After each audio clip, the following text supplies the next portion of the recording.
welcome back to another episode of the Warwick F1 show. This is the 50th episode of our 2025 season thus far. A little bit of a milestone for us, so congrats to us for sticking around, I guess, and congrats to you guys for sticking along with us on the journey. But we are back with another race preview, looking ahead to the Las Vegas Grand Prix, which we are currently filming on the Friday evening. So practice has just happened. Absolutely nothing important really happened in practice. There's nothing we can take, so don't worry about it. But this is the Grand Prix where we could see Norris really just essentially get two hands on this title. He's got a pretty sizable advantage over his teammate. Verstappen seems like he's probably out of the picture now. But this might be a track where we don't see the McLarens up there. But we'll talk about that in a moment. I'm joined by Daniel alongside me here. Firstly, let's talk about what we expect from the championship, because we've got the McLarens who are in the McLaren of Lando Norris, who is kind of sitting pretty at the moment. Is there any result here that would look to shock this up and turn it up in terms of turn this kind of title battle upside down, I guess, in your eyes? Well, the obvious one would be Piastri. Probably he needs a win, and Norris to finish very low down or not finish at all would probably be optimal to bring this championship a lot closer than it already is, because 24 points with 3 races to go, that's not nothing. Obviously, there is that stat where if Piastri wins all of the remaining races, which is a big if, then Norris will still win the championship by 2 points. Is that luxury? Does that mean Norris is going to change his mindset? He says no. I believe him. I don't think he has to. And I don't think he will, because he's been in a great frame of mind. So why change that from now on? In terms of Verstappen, yes, I think it is probably too much of a stretch. Even if he wins this weekend and the other two DNF, he's still about 24 points, I think it is, still behind with 2 races to go. Huge ask, especially around tracks like Qatar and Abu Dhabi, where we expect McLaren to be much stronger than they probably will be this weekend relative to Mercedes and Red Bull, which you might touch on as to why we think they're going to be strong. But it is pivotal in the championship. This race will be probably Piastri's last stand to really make an indent before it gets to almost the point of no return. It's almost the stage where it's not mathematically impossible, but it's certainly not likely. And it's that game of probability that's going to be playing on Piastri's mind. Can he section it? Can he unlock some of the pace that he did show in Brazil? He has made progress, but is it going to be enough to challenge Norris, who's at the top of his game? The question is that a day late and $1 short, right? Norris is in the form of his life. I think this is the best kind of expanse or period of time that he's had in Formula One for quite a while, right? In terms of just being able to consistently churn out results that has meant that he's been able to generate this advantage and turn over a deficit. With Piastri, I agree with you. It is very much he needs to beat Norris by a considerable margin for just to inspire belief, not just in us as fans, but also in himself as well. I think we're going to see in the last 2 races, we're going to see 2 kind of McLaren tracks, I guess, where they should be very competitive. So the question is, can he do any damage here? In terms of Vegas as a track, and because this is ultimately where we're going to be, this battle is going to be is going to be taking place. Do we think that Vegas has the opportunity to pull out something surprising, be that with a red flag or a safety car? Yeah, 100%. Vegas just is that kind of track. It's a street circuit naturally, so it lends itself to that kind of thing. There's a 50% safety car rate. Obviously, we've only been there to that circuit twice. There was a safety car in 2023 for Norris, no less, when he put it in the wall, if you remember that race. And there wasn't one last year, of course. There was contact. Verstappen and Russell had a bit of damage at the end of the strip. They kind of turned into each other, which was quite fun to see. But it is certainly the kind of race where you would expect there to be safety cars. But also, that's just because it's a great track for racing. You know, the cars go side by side often. I think it's probably asserted itself maybe even in one of the top 5 circuits for modern Formula One cars, just because it's so wide and it allows great racing. I mean, you can be half a second down going into the start of the strip, and you know you're going to have a chance at the end of it because of the huge slipstream that you can get, and the DRS effect is very powerful. And another thing, it has been a 2-stop race in the past. the Vegas Grand Prix, which means inevitably more overtaking, which is also more chance for chaos or the like. It might not be the same this time because these tyres this year, even though they're bringing the same compounds, they are more resilient to degradation, and the teams understand the degradation better. So I don't think it's as nailed on as it has been in the past, but it's certainly an invitation for maybe a split among the field as to who's gonna go for what. But tyres can be a big problem because of the temperatures, of course. You can get graining, basically because the tyres are cold. It kind of chews up the rubber on the surface, and it doesn't really heat it up fundamentally any more than superficially. And that's something that Norris has really struggled with in the past, is front tyre graining. That's been one of his weaknesses compared to Piastri. So in the context of the championship, this track might not be his best at all. That said, Piastri has struggled in low grip circuits, and this circuit is especially going to be very low. The track gets reset every night, really, because, well, it's going to be day, but when you have the public cars and the traffic that go up and down the strip all day, it's going to dirty the track again because you're not getting any Pirelli rubber down. So, who does it kind of disfavor more, Norris or Piastri? It's it paves the way perfectly for a different team to come through. And there's quite a few options in terms of surprises that can come out, particularly at the front end of the grid, because we've seen that the Mercs and the Ferraris have kind of been in and around discussions and for the wins, I guess, at various stages, but never been able to deliver on that promise. At least in Ferrari's case, this is probably their best opportunity to snag a win here, right? I think so, probably, when you look at the other circuits, but then again, it's just this consistent problem that Ferrari have with their car where they can't really run it too low, and the times when their plank is most at risk of being worn down is obviously at the end of long straights, and there are a couple of quite long straights in Las Vegas. Does that mean they, take measures to increase the ride height, or, God forbid, inflate their tyres again like they did in Hungary to increase the ride height? Who knows? So, there are factors. Although the corner types probably suit the Ferrari more, and Charles Leclerc is a specialist at this circuit, which we saw in 2023. His lunge on Perez on the final lap was delicious. But I'm not entirely convinced that this is going to be their weekend per se. I mean, their media day, we can normally get an insight into how the drivers are feeling and, the pace of the car coming into the weekend. But all the questions really were about John Alcan's comments about the team and how the drivers need to talk less and focus on driving, which I thought was a very bizarre statement, but I think everyone did. It was probably just a heat of the moment comment from John. So who knows what Ferrari are feeling coming into this weekend, but I doubt even they know, to be honest. I think they're also at a loss, and I don't think the comments from John Elkann really help in any case. I think it's just it's more noise for a team that is always got noise around it, I guess. So my question here is, do we see any teams having being in the driver's seat going into this weekend? Because it's not a track McLaren have historically done like that. Red Bull, you kind of don't know what Red Bull you're going to see. The only certainty is Verstappen is going to drive the limit of that car. Would you say Merca in pole position here? You've definitely got to say it's a battle of the favourites between Mercedes and Red Bull, kind of, because Red Bull, obviously, in that low downforce setting, they are incredibly strong, and Max is very strong at this circuit naturally. But Mercedes, they dominated this race last year, and it's a case of, does that translate into this year? Obviously, you can look at the parallels between the races.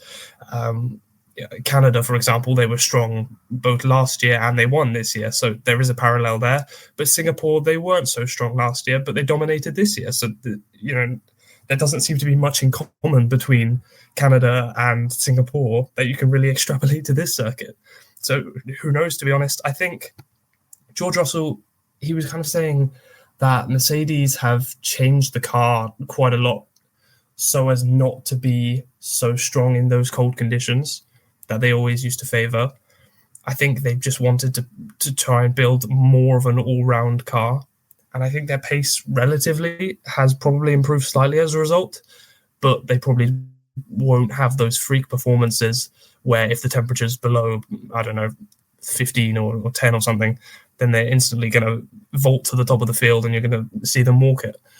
So I personally believe that's kind of going to stunt their pace this weekend. But I do think that it will be probably a toss-up between them and I'm expecting Verstappen to see who will come out on top. It's a testament that we don't even include Yuki Tsunoda in these discussions, right? It shows how much there is a disparity between those two seats. In terms of the Mercedes battle, because I completely agree with the sentiment as they won at a counter last year, looked incredibly strong, and going into this year, they kind of had George Russell fly the flag for the vast majority of the season. But that seems to have changed over at least the last couple of weekends because Antonelli has begun to pick up the form that we wanted to see out of the rookie. Do you think that this will be a bit of a toss-up between those two in terms of an inter-team battle? Or do you think Antonelli has now found his feet, I guess, and can really take leadership, I guess, in a way that we haven't seen so far this season? Ooh, taking leadership is a bold statement, I'd say. But he certainly seems to have picked up his pace recently. I think in Brazil, maybe it was flattered slightly. Russell had quite overheating brakes towards the end of the race, which meant that Antonelli's pace was kind of able to be let loose and put on display. Maybe that's why Russell couldn't quite defend so hard against Verstappen in that final stint. But also, credit where it's due, Antonelli's just done a great job. I think the turning point for him was Monza, I believe. There was a meeting after that with the Mercedes personnel. I think Bono had to go at him or something, just getting told off by Bono. All these drivers are just getting told off. First the Ferraris and now Kimi Antonelli by Bono, which is a strange thing to think about. But I don't know what he said, but I guess it was effective because Antonelli's just been right on the pace. And, this is a circuit that Antonelli's never been to. Miami and Brazil, which were his standouts this year. He'd never been there either. Granted, it's not a sprint this weekend.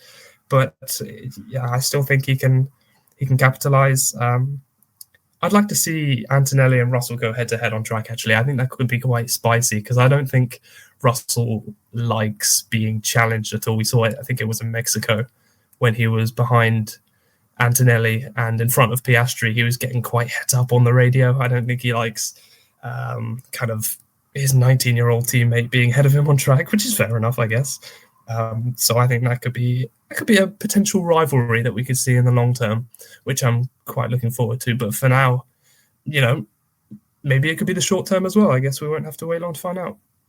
It does feel like stylistically that would be a very interesting on-track battle, right?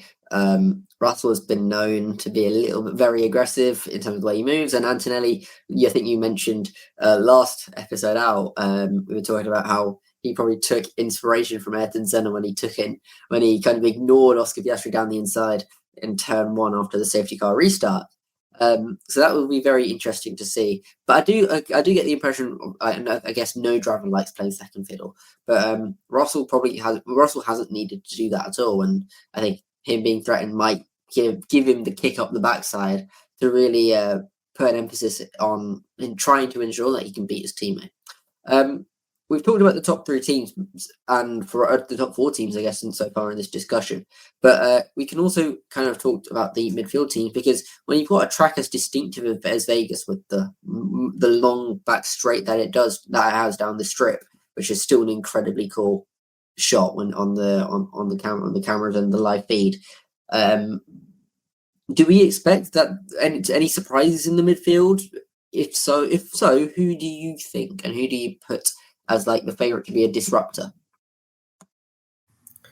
I think you can't really look past Ollie Behrman on the recent form he's been on. That Haas has been on fire since the Austin upgrades. They didn't even change a whole lot in the Austin upgrades. Yes, they did a floor upgrade, I think, but then a couple of small things either side. It was a rear corner winglet, I think, which is just a tiny wing, and a mirror stay, which is basically nothing. So the Haas, they've clearly just understood it and done a little bit and not committed too much budget, but enough to to increase their competitiveness, and it's vaulted them. They're now fighting with Aston Martin for 7th in the championship. They're 2 points behind, so I'm expecting, some maybe even to overtake Aston Martin this weekend. I don't think Aston are going to be great at this circuit. They're not known for having the most efficient car in a straight line, so I think this is certainly has this opportunity to capitalise. Obviously, because that championship is so tight, you can't see them taking risks, which is kind of the same as the Mercedes duo, really, which is something we didn't mention, but they are in a fight with Red Bull and kind of Ferrari as well for second place in the constructors. So if those two were to battle, then they wouldn't want to take any risks, which is the same with the midfield. I also think Williams could do quite well this weekend, to be fair. It's not got too many of those medium radius corners that they hate so much. Maybe turn 1 and 6 possibly are quite long corners, a long duration, where they tend to lose a lot of the grip. But other than that, they do have efficiency in a straight line. And Carlos Sainz is just great at this circuit. He's stunning on the brakes. He had a podium here last year for Ferrari, a 3rd place. So he's got form. I think he could come good. It's got some similarities to Baku as well. Street circuit, long straight, some 90-degree corners. So I don't see why they couldn't be mixing it. Maybe even up in the close to the top 5 as well. Would be great to see. Yeah, I think we can definitely see one of these midfield teams like the Hasses, who have Oliver Behrman, who is very much in a rich vein of form at the moment. Spring a surprise in quali, fire that car up fire those rear tires up, I guess, and get a nice top 5 finish potentially, like you mentioned. Do we expect any particular teams to struggle? You mentioned Aston Martin being potentially aerodynamically inefficient. I can imagine Alonso and Stroll are going to be very funny on the radio if that is the case, as they trawl down an incredibly long Las Vegas strip. Do you see any other teams really faltering over the course of this weekend, or do you think it'll just be the standard Alpine, Aston Martin, at least in Stroll's hands? Stroll, yeah, I'm reminded of I think it was Japan this year when Stroll just complains like it's a different category on the radio about the straight line speed that they've got compared to their competitors. Aston Martin, Alpine probably. Obviously, they did have that pace in Brazil, but I think that was more thanks to the track characteristics. It's a bit more like Bahrain, where they went quite well earlier in the year as well. So it was just kind of a one-off, I think. And even then, on a track that did suit them well, they only managed to score, 1 point in each race. So I'm not expecting big things from them at all. Sauber, I don't know about Sauber. I feel like their car is more suited to high downforce tracks, but they remain a bit of an unknown, to be honest. And who knows about Racing Bulls as well. Their car's a bit of an all-rounder. It's not got any niches that specifically suit or don't Las Vegas. They just kind of turn up when they want to. So that's kind of the rest of the team is covered off. Yeah, I don't think anyone will be far and away at the back, but I think it'll be there will be a pecking order that will quite clearly emerge probably after qualifying.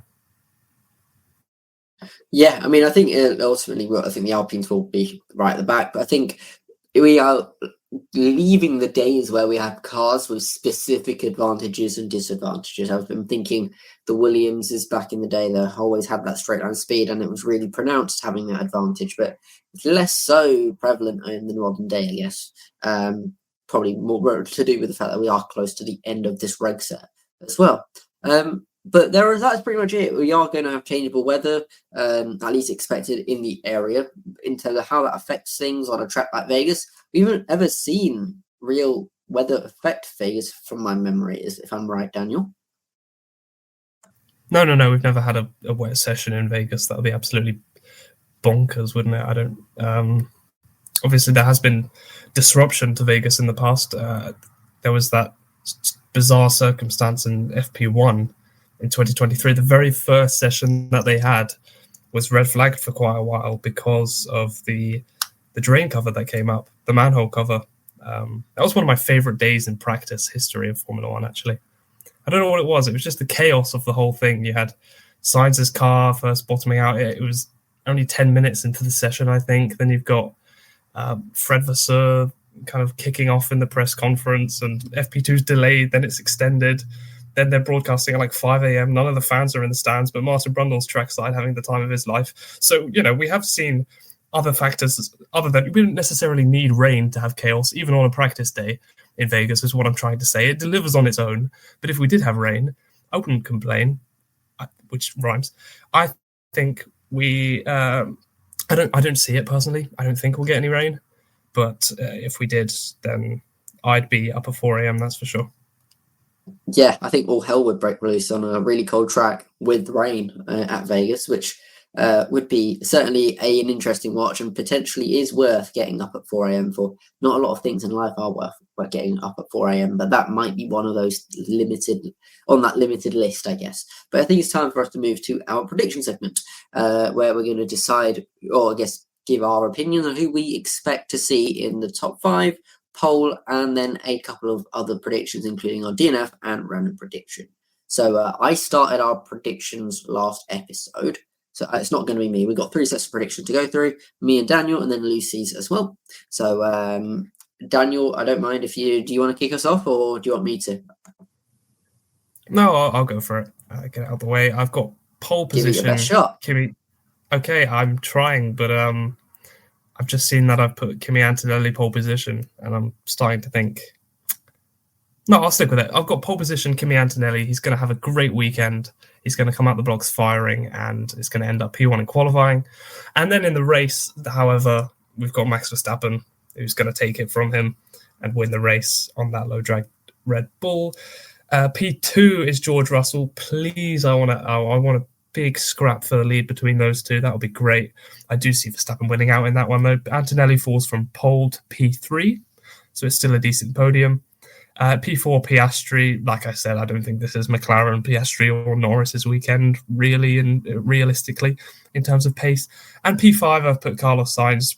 I've just spent a couple minutes hyping him up in the episode, so why not stick him there instead of a Ferrari? I think it could be a bit rogue, but who knows? Maybe he'll finish P6 and I'll still get a point or something. But yeah, that's my poll on top 5. What about yours? Awesome. Let's kick us off with my pole position, which I have gone, again, Mercedes garage, but we're going to hit it with George Russell. And I think he will be embroiled with a little bit of a battle with his teammate, who I expect to be very close to him, but I do think it will be Verstappen who wins this race. So I've kind of mirrored you like that. I think Antonelli will finish second and kind of be ahead of Russell, who will finish on the podium. So 2 Mercs on there. I've then gone for Charles Leclerc in 4th. I really don't think this McLaren team will be very competitive over the course of this weekend. I do think that they will get a Norris in 5th, which probably does seal as Piastri's fate in some cases because he hasn't outscored him. Kind of becomes the point of no return, like you mentioned earlier, in that sense. So I think I don't think McLaren, this is the trap for McLaren. They've always historically struggled, and I think that will continue. Let me also give you Lucy's set of predictions. And I think we've all gone very similar in terms of having that Merc at the top, at least in qualifying, because Lucy's also said that we will see a Russell pole. So she said Russell pole and Antonelli win. So that would be the first win of Antonelli's career there. He's not had one of those before, and it probably cap off a really good... I think that would take his rookie season from like a solid 5 out of 10 to or a 6 out of 10 to like an 8 out of 10, because having that to show for it is pretty impressive. So she's gone Antonelli and also decided to go George Russell second, making that Merc 1-2. She's interestingly then decided that Leclerc will go finish first. I think we all have this understanding of Leclerc probably finishes ahead of Hamilton. It's kind of unfortunate how that's played out, but honestly, I don't see a reason why Hamilton will have the edge over him. She has put Piastri 4th. I think that is more out of hope, more than expectation. I think we all want to see this title battle prolong itself, and Piastri finishing ahead of Norris would allow that. And she's finished with Verstappen in P5. So expecting Verstappen to be a little bit less competitive versus us on the podcast. But that brings us to our top 5s. How about you? How about your DNF and random prediction, Daniel? Lando Norris is going to DNF the Las Vegas Grand Prix for the second time in 3 years. I don't really I didn't plan on it, but I didn't have him in my top 5 anyway, just based on pace. So I just thought, why not just put him down as a DNF? Maybe it'll get crazy and it'll happen, and it's good for the championship. Random prediction is every single rookie finishes the race, and they also finish on the lead lap, because this hasn't actually happened since the Dutch Grand Prix in Zandvoort. And I had a similar prediction for Zandvoort. I said no driver gets lapped, and it came in. It was correct. So I'm putting a little spin on it, a rookie spin on it, and that they all finish and on the lead lap. It is a long lap, so that's probably helping that a little bit. But it is a new track as well, so it will be tough for the rookies. That's my predictions. You really go creative with these random predictions, because I've gone very boring with them. So first, DNF, we all know on the show that this is going to be a rookie. Unfortunately, just how it is. Me and Sainz really both hate rookies, so we're both going to stick to that.